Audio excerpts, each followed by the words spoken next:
These conversations touch on some really heavy themes. Please listen with care.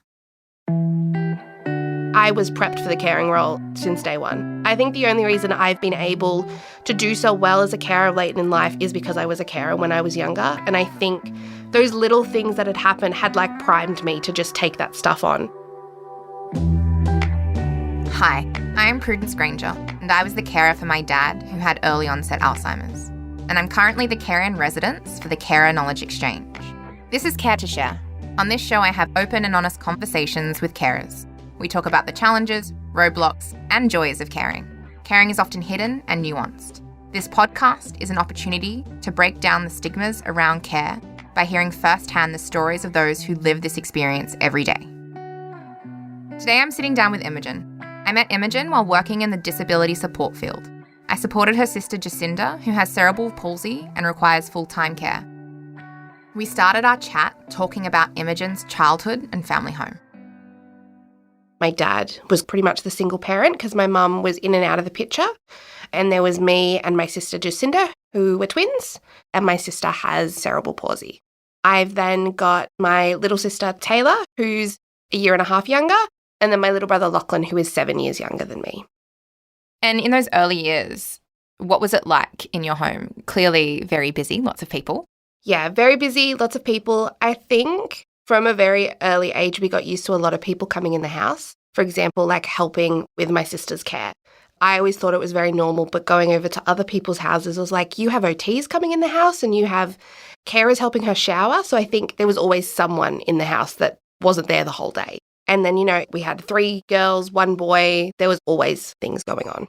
What are some examples of stuff that was happening in the home? I mean, we would always dress my little brother up. That's cute. And he would be called Localina, which we still call him to annoy him. And then there was also Jacinta needed a lot in both day-to-day care, but also school and also extracurricular stuff. So a lot of it was me taking on a little bit more of a parenter role to especially Taylor and Lachlan so Dad could do things for Jacinta. How did you understand Jacinta's disability when you were younger? Jacinta needed a little bit more help walking. She needed a little bit more help doing very gross motor things because her arm has limited mobility.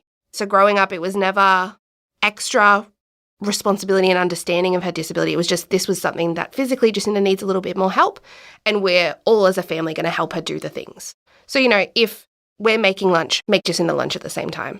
If we're cutting up something, cut up Jacinta's stuff at the same time. It was kind of like, whoever's the closest, you just help. And that was kind of just the expectation around those things. Yeah. Yeah. And I guess having a bigger family makes it a little bit easier to share the load in that regard. Yeah, definitely. I mean, there was always someone around to help, whether that be helping Jacinta down the stairs, helping her cut something out, helping her flick something with the remote.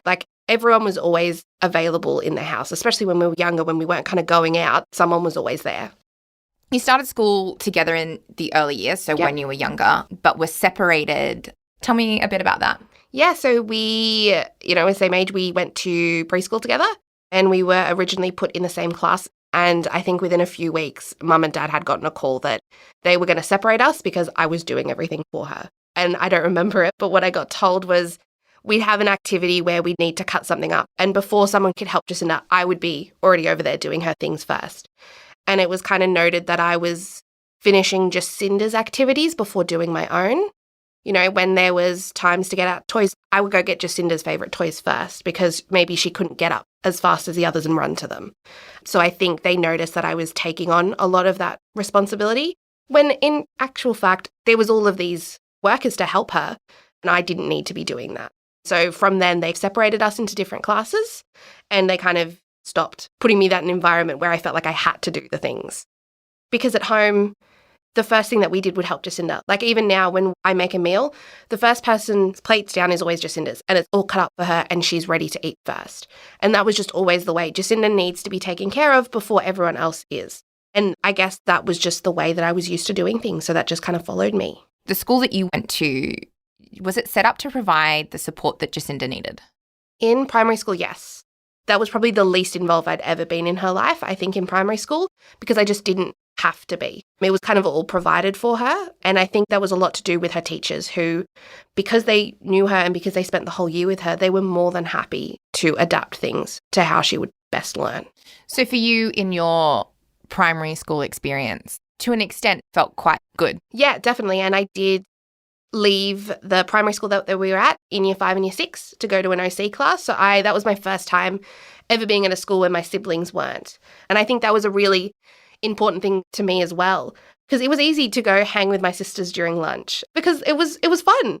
But it was putting me out of my comfort zone, making me have my own identity, have my own experiences that were different from my siblings. I think that was one of the best times in primary school. What did you discover about yourself in those years of independence? I think that I just really, really liked learning, and I really liked learning new things, and I liked having those opportunities to stay back and do like a project with someone or stay back and do an extracurricular activity. And that I really just enjoyed being in an environment with other people that really wanted to learn and really wanted to push themselves. And I just didn't feel like held back at all. I was just able to do what I wanted to do. Being in an environment where you get to explore your own work ethic for you. Yeah. Do you think that was important and that's kind of molded, what you've prioritized now for yourself, having that opportunity? Yeah, I think so in a way. Like I just didn't have another person to think about. And because of that, all my energy just went into me. And I think it was one of the only times in my life that my energy was able to just go towards me and not go towards someone else. So that was like a really good experience, I think, yeah. So you ended up going to the same high school. And you mentioned earlier your high school experience is different to primary school in terms of Jacinta's needs being met. So how was it different? It was really, really hard to get used to going to school with my sister.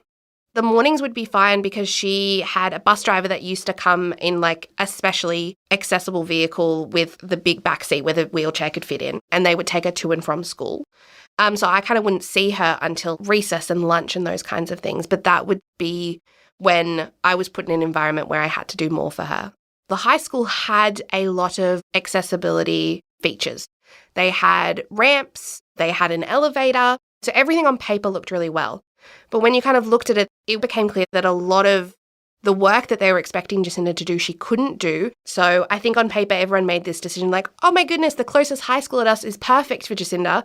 And it became very clear that the teachers didn't know what they were doing. I think the communication at the school wasn't very good. I know a lot of them expected Jacinta to handwrite. And very early on, my parents made a decision that with the teachers at primary school that Jacinta could not handwrite. It would always need to be typed. And a lot of teachers weren't willing to accommodate that. And that's kind of where the big struggles started to happen. These things needed to be handwritten. And if Jacinta handed in something that was typed up, they would go, no, it needs to be handwritten. I was then expected to do the handwritten stuff. And that was kind of where it first started to creep in. You'd think the teachers would step in and go, okay, it's not appropriate for Imogen to be doing Jacinta's homework. Yeah. But rather they're like, oh, it's done. Move on. Yeah. And look, it was more in the earlier years. I think once I hit year 9 and year 10, I started to set more boundaries for myself. But especially in like year 7 and 8, I would have teachers come up in the hallway and be like, do you know when Jacinta's thing's due? And I'm like, I'm not Jacinta. I don't know. And they're like, well, you don't want Jacinta to fail. Can you just do it? How did that make you feel? Oh, just terrible. It was terrible because I felt like it was a backhanded compliment. So I think when I was younger, I used to take it as a compliment. And I think that's one of the reasons why I have such a high drive for myself. Because it was like, you're so good, you can do 2 work. And I was like, I can do it. Like, I can prove it to you. And then it started to be like, no, wait a second. And I started listening to the other part. Like, I'm expected to do someone else's work. Why is that fair? Why are they not allowed to go through the terrible experience that everyone does of forgetting their homework? And then going to school the next day and realizing, oh, you know what? It wasn't a terrible experience. It's fine. Everyone does this. So it was really, really difficult. Also, just what I'm hearing as well, that's a lot of guilt to place on such a young person. Yeah. Do you think that's impacted you now? Definitely. I think I was prepped for the caring role since day one. I think the only reason I've been able to do so well as a carer late in life is because I was a carer when I was younger. And I think those little things that had happened had like primed me to just take that stuff on. So I think it had a really, really big impact, but it was the perfect thing for what I needed to do later in life. because I don't think if I had had a normal sibling relationship with all of my siblings growing up, I think stepping into a caring role later in life would have been really, really difficult. And I probably bear the disadvantages of that it wasn't, but it was advantageous for my little brother and my sister that I was able to kind of step into that a little bit more naturally. Yeah. So your dad was Jacinta's primary carer through childhood. Yeah. And worked limited hours to do so. Yeah. So things, I guess, were tight financially. Yeah. Was the financial stress something you were aware of? Yeah. I mean, we didn't go to excursions or things. So it was very clear that everyone else would go to the snow, but we couldn't afford it. I remember trying to get payment plans at school and we got told only one person can have the payment plan and that's Jacinta. So Jacinta was able sometimes to go on things and I wasn't because we couldn't afford it straight out for me, but we could afford it in increments for Jacinta. So I think we were always kind of aware of it. And I mean, Dad was pretty vocal about the fact I can't work 5 days a week because I have to be home or I have to take Jacinta to these appointments. So we kind of did get told a lot. I don't think it was something that was hidden. We always had a roof over our heads. We always had food. So it was never anything to me that I was ever concerned about. I didn't lay awake at night worrying about it, but I definitely knew that it was having an effect on us. So what kind of things were prioritized for Jacinta that meant you missed out? Yeah, so because we were the same age, everything happened at the same time. Graduating at the same time, we had formals at the same time, we'd have award ceremonies at the same time, and especially in year 11 and year 12 where I went to, again, a different school, they would somehow just always be on the same day or very, very close together. And Jacinta just always won out. It wasn't a discussion. So we had formals one night after each other. So Jacinta's was first and we all came out, we all did photos, and then I remember it was up in the mountains and me and my dad hung around until the formal ended. And, Jacinta said, I'm partying, its end is at 10, but come pick me up at 10:45. And Dad was like, she's trying to have a good night. You'll have a good night tomorrow, you'll be all good. So we had a really late night and took her home. And then my formal was the next day and we were down taking pictures and Jacinta started to get very emotionally overwhelmed because no one wanted to take pictures of her and we weren't talking about her. And it wasn't a vindictive thing. I think it was just her not being able to adapt to people are taking pictures of me and Jacinta's not in all those pictures. For example, there'd be a lot of pictures with friends or my ex-boyfriend or teachers and Jacinta wasn't in them. And Jacinta started to get really, really upset and to the point where my family left 25 minutes in and I have no pictures with my family, which is really hard. I'm sorry. You're allowed to cry. Don't apologize. Feelings are feelings. So I think, yeah, and it was kind of the same thing. Our grads were the same day. So went to Jacinta's.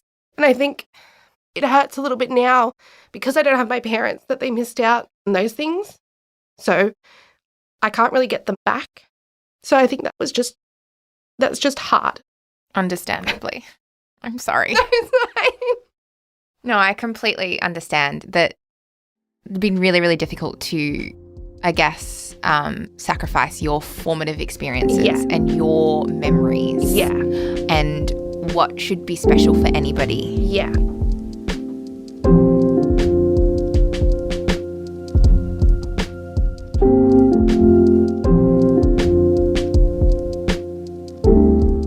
Fast forward to 2018. Yes. You are 20 years old, doing your bachelor's degree in psychology when your dad suddenly passes away. Yeah. If you don't mind me asking, how did he pass away? He pretty much had a heart attack. It was a Sunday morning. He was at his girlfriend's place. So one of the things that got better as we got older was that he could kind of leave for the weekends to do things for him or also to work. And because I was old enough, I was able to kind of just do a meal here and there, make sure the house didn't burn down. So he was up visiting his girlfriend and then he ended up having a heart attack and passing away. And we kind of found out through our nan and through other family members. Both me and my sister were actually at work at the time. So we got a call where we didn't get told what was going on. And I was very annoyed at my nan because she was asking me to leave work and I couldn't do that. And I was trying to explain to her, I can't leave work. And she's like, you have to. So then I went to my sister who works in the same area, the same little village that I did. I was like, Nan wants something, but it's probably nothing. Don't worry. And then I had to tell Nan And I told Taylor not to worry, so they had to go up and get it. Oh, God. Sorry, I'm laughing. No, it's fine. It's very I just normal. still find it very funny. It's funny, these like little nuances. You're like, oh, Nan's being annoying. But That's what I was like. I'm like, Nan, I can't leave. I'm a supervisor for today. And then and luckily the people that I work with were lovely. And I was a checkout chick and I worked there for ages. And they're like, it's fine. I was like, I'll be back in like an hour. I was not back in an hour. I mean, that alone would be such a difficult experience to go through, to lose, your primary parent. Yeah. And I guess that's compounded by the fact that you're going into this heartbreaking experience and then having to figure out how to take on responsibility for the rest of your family. Yeah. It was a whirlwind, I think, for probably 4 to 6 months, because there was so many questions. Unfortunately, the grief did take a backside and still has, because it was how are we going to survive as a family? Where are we going to get money from? Where are we going to live? All of those immediate questions were coming out and we didn't have answers for them. Unfortunately, my mum was not healthy enough and well enough to be able to take care of us at that time. So it was kind of trying to figure out where do we go from here? And not to add to the, heartbreaking recount, but from my understanding, your mum passed away not long after as well. Yeah, less than a year later. And it was very eerily similar. The funeral was at the same place on a Friday. And it was just so many similarities. Mm. So you go through these 2 huge traumatic losses. Yeah. And as you just said, grief took a backseat. Yeah. Logistics was priority. Yeah. And I guess that logistical priority was more on your shoulders than anybody else. Yeah. So what did that look like for you? When it happened, we ended up going down to my nan's place for I think it was a week. And that was where we kept having pretty long family meetings where everyone didn't come to any answers. We were like, what the hell are we going to do about everything? It was never asked for me to take things on, but I kind of said, if there's any way that we can manage it, I'll take everything on. I'll look after people, because it's the only way we're all going to stick together. And I guess as well for you, having your family together. Yeah. I think, it just kind of gave us a sense of comfort knowing that we were kind of all in it together. I mean, it's interesting that you say nobody asked me to take on this responsibility, but the reality is you were primed your whole life for this. Yeah. And so nobody asked, but there was probably this background expectation that you would. Yeah.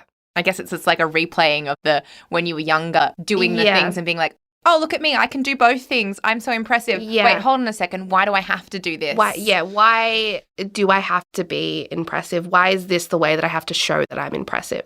Like I said before, this interview is about you. Mm. And the narrative of your life due to care has been your second. Yeah. And I just feel like it must be so challenging.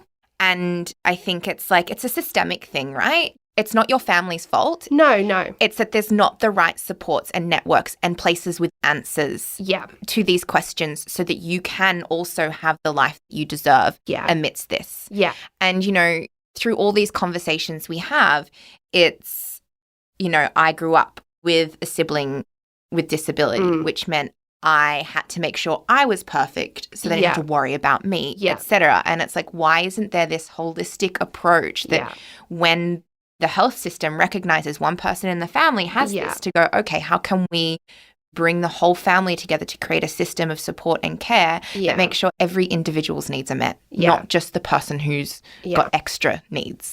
Yeah. And I think it was, it wasn't my dad's fault growing up, but there was also one less parent in the house. So naturally someone needed to fill in and do those kinds of things. And I think there's just such an expectation that it's the family's responsibility. It's the family's job.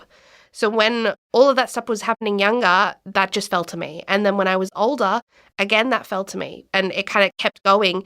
It's your responsibility to look after Jacinta. Oh, you're available. You need to go do this. So it is just that expectation that it's the family's job to deal with it and they need to make the best of it. But it's everyone has a finite amount of resources. And I think people get very sometimes annoyed when they haven't been in that circumstance because they don't know what it feels like. I remember being in your home when you were preparing for your NDIS review. We all love our NDIS reviews. you were referencing a previous time in a review where basically the caseworker who was taking on that review basically said that if you're free, you can do it, rather than recognizing you as an individual who deserves to have a life, who deserves to study, who deserves to work or live within your realms of care. So yeah, what has been your experience with these systems, with the NDIS? How could it have been easier? How could you have been seen more? What were the burdens? Yeah, I think it is that just immediate burden of if you're free, that means you can do stuff. And not looking at the fact that it didn't matter that I was doing uni. It didn't matter that I was caring for my little brother as well. It didn't matter that all the housework was on me. Jacinta was the only thing in my life, and that was it. So it's that complete ignorance of everything else that is going on in that system, because Jacinta doesn't work alone as well. She's part of a system, and her immediate system is her family and how her family operates. They didn't want to know how the family operated. They didn't want to know how we were all able to function. It was, how can you do the most for Jacinta and we not have to do as much? And that is really hard because you feel like the terrible person for saying, no, I can't do it. So they put that on you and they're like, well, you just said you're free 2 days a week. Why can't you do that 2 days a week? And I think it puts you in a really bad place where you do feel guilty. Even though you know it's fine and you know you should have stuff, you still feel guilty because then you start thinking about what of all those people that don't have family members that can do this? And then you start convincing yourself this is the best way for me to do it. And it's like, it's not the best way for you to do these things. And it is really hard. You need to take a really firm stance and be like, no, I'm not doing this. This isn't my job. I'm here to care for Jacinta, but I need support in order to do that. But in all of those meetings, the focus is very much on Jacinta. No one had ever asked me about, how are you coping with your mental health? Let's take away everything else that you have to do as a carer. Yeah. Then in order to get the support that you need, which essentially you have to fight for, to get that support, there is a level of preparation and planning and documenting and appointments and doing the same thing over and over and over again just to prove that you deserve to have a day off. Yeah. It is so hard. Most of my computer space is not like uni reports. It's like the 30th draft of this report that we're trying to send to the NDIS.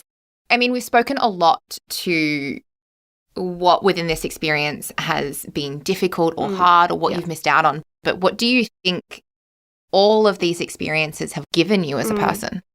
I think they have made me a more compassionate person. I think it has made me more open-minded. You know, a lot of the experiences I had growing up were very different for things that other people had my age. And that was when I was younger, but also being a carer quite young. It wasn't talked about. It was very isolating because I didn't realize that there are other people that are doing this, but that it's not quite so visible and it's not quite so talked about. So always having just a collection of different experiences that made me feel like an outsider. I didn't want other people to feel like that. I think that I know I can get through hard things. I like to joke that this is the hard part of my life now, and then I'm going to win the lottery and all of these great things are going to happen. So kind of knowing that I've been able to get through hard things. So that means no matter what happens later in life, I'm still going to be able to get through them. And I think sometimes people have to wait a little bit later in life to kind of find out that they are resilient and find out that they can do things.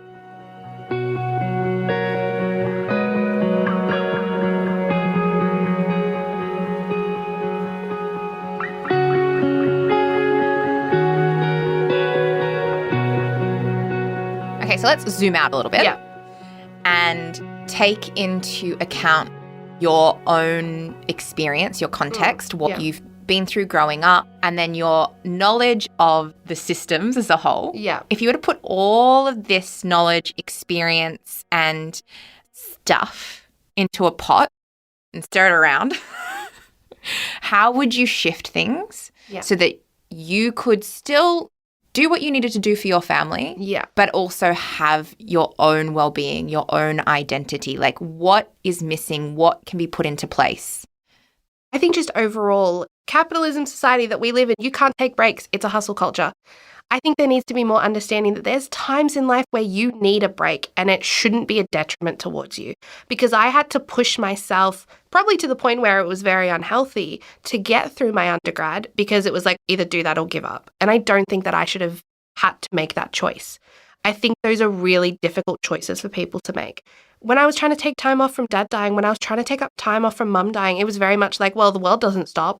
I think you need to be able to take breaks, and there should be systems in place that allow you to do that. I'm not the only person that have had parents die while I'm doing undergrad. Yes, it's maybe an uncommon, but I'm not the only person that's gone through that. There should be things in place. And I think when there's things not in place around that, it can feel really isolating. And then you get, I'm different to everyone else. No one else is going through this thing, like I'm all alone and dealing with it. So I think just feeling like I could pause things would have been really, really helpful. I think another thing that you mentioned was that whole holistic side of things. Take the NDIS and everything, taking an approach of the family as a whole. And again, hindsight is 20/20, but I really would have loved to be given family therapy or something, or had that recommended to us, because it was kind of just assumed, oh, well, Imogen's the eldest, she'll do it. And like through my knowledge of family systems, when a child breaks that sibling barrier and goes into a caring barrier, it causes all of these problems. And if you're then putting someone in that position, surely you have to acknowledge that they need support. And I think it's only now when we're struggling with transitioning between, I'm not a carer anymore, I want to take more of a sibling role. No one knows what that looks like because I've never had just a sibling role. So then there's so many emotions tied up into it and so many expectations that people now don't know where to place, where I think it would have been really helpful for someone to come in and say like, hey, this stuff is going to happen is really normal because this is not a normal situation. And that's okay. You guys can make it work. But you need to know that this stuff is going to happen, because I think it was just assumed that nothing bad was going to happen as a consequence of it. And that's just not the case. My last thing that I thought would have been really helpful, and this is just like an NDIS thing, would have been like a crash course or something, because it is so hard to navigate. I'm still learning things 5 years in. So I think having more resources accessible about the NDIS, it feels very sometimes shrouded in mystery and very secretive. And I think that people outside of the system look at that and like, something shady must be going on because there's not a lot of information on this. And then people that are in the system are like, we can't even get information on how to access things. And I think if they opened things up and had conversations about how do you go about doing this and what to do when these situations come up, it would be so much more easier to access. I feel you. I could not agree more with everything you just said. Look into the future. Yeah. What's next? It's exciting. I'm actually transitioning, I think I mentioned it, out of my caring role. So when I took over everything, we kind of had when my little brother turns 18, he's an adult, that's when we're going to start looking at new things. I always framed it as this is a temporary thing that I'm doing. So he has turned 18, he's working, and we've all decided we're all going to go off in different directions. For example, me and my boyfriend are going to move out together. Jacinta, we're looking at placing her in supported independent living. So she will have an environment that is catered towards her. I think it'll be really great for her because it won't be, I'm doing uni work, I can't help you with that. Someone will always be there to help her and give her what she needs. My little brother is going to live with a family friend. So he's going to be living with a family. And then my sister Taylor is also moving out with her partner. So we're all kind of trying to go our separate ways and kind of live the next chapter of our lives. And it is very, very exciting. But I think it definitely is bringing up a lot of what does the role now look like? So I think the next few years are going to be definitely very interesting. A lot of boundary setting, I think, on my part and trying to really, I think now for the first time is putting myself first and my life first and being able to kind of do all those things I haven't been able to do. It's an interesting transition. I've recently done it myself from caring to being independent. How'd it go? Look, a lot of guilt. Yeah. A lot of free time being like, oh, is this how much time normal people have? Oh, no wonder people seem like they're doing so many things and I'm not. I think one of my biggest pieces of advice is don't try to fill all the time straight away because that's what I did. Yeah. And now I'm like, oh, I'm overwhelmed. I'm just as busy as I was before. Great. But perhaps it's also a part of our personalities. Yeah. Well, it's actually coinciding with a little bit of a break from uni. Nice. So I'm hoping to kind of just be able to slow down. I think that's something that I really want to do because realistically, I haven't done that for 5 years. Well, I mean, going back to that well-being aspect, right? Yeah. You're now going to be able to prioritize you. I am. So looking at what it is that you want for your future, for your family that you're likely going to grow with your partner, what you want for your career, who you are. Yeah. and, maybe sit down and read a book or listen to a podcast. I know. And do very, very normal things. Very normal things. I'm excited. What a wonderful note to wrap things up on. I'm really, really looking forward to see what the future holds for you. Thank you very much, and thank you for having me. I think it's a great thing to talk about and make people aware of, and that everyone has a story, and there's certain stories that I think get told less, and I think we should make sure that we're telling them. 100%. Thank you. Thank you.